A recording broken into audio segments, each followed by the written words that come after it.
Bro நான் தான் சல்லு. நம்ம இப்போ பார்த்தோன்னா செயில் பிளான்ட் ரோட்டில் வேறு லெவலுங்க. மரத்தும் கல்யாணம் பண்ணி தடபுடல் விருந்தும் வச்சுருக்காங்க. சீர்வரிசை தட்டு பாருங்கள், வேறு லெவலாக இருக்குங்க. ஆமாங்க, அரச மரத்துக்கும் வேப்ப மரத்துக்கும் கல்யாணம் பண்ணி வைக்கிறாங்க. இது காலகாலமாக பார்த்திங்கன்னா ஒரு தமிழனோட பண்பாடு. நம்ம மரங்களை வளர்க்கணும் அப்படின்னு சொல்லி தான் நம்ம சிட்டிக்குள்ளே இப்படி ஒரு இது நடந்தது ரொம்ப அதிசயமாக இருந்துச்சு. கண்டிப்பாக நம்ம மரத்தை தெய்வங்களாக இது பண்ணிகிட்ருக்கோம். அது கண்டிப்பாக அதுக்கு ஒரு எடுத்துக்காட்டாக அமையும்னு சொல்லி நம்புகிறேன். எனக்கு பிடிச்சிருந்து அதனால் ஷேர் பண்ணேன். உங்கள் இதில் பார்த்தீங்கன்னா யார் மரத்தை தெய்வமாக கொண்டு வெட்டாமல் யார் வளர்த்துட்டு வராங்க அப்படின்னு சொல்லி தகவல் கொடுங்க.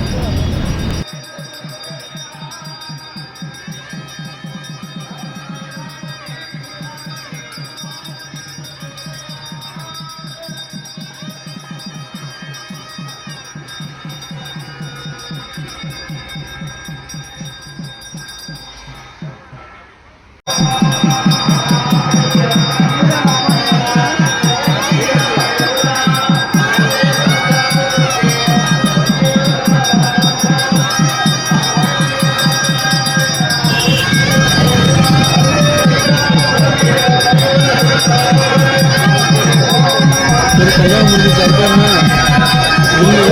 சாப்பாடு என்ன பண்ணுறோன்னு பார்த்துட்டு அப்படியே சாப்பிட உட்காந்துட்டோம். அதெல்லாம் செம்மையாக வடை பாயாசத்தோடு வேறு லெவலாக இருந்துச்சு. சாப்பிட்டுட்டு கிளம்பிட்டோம்.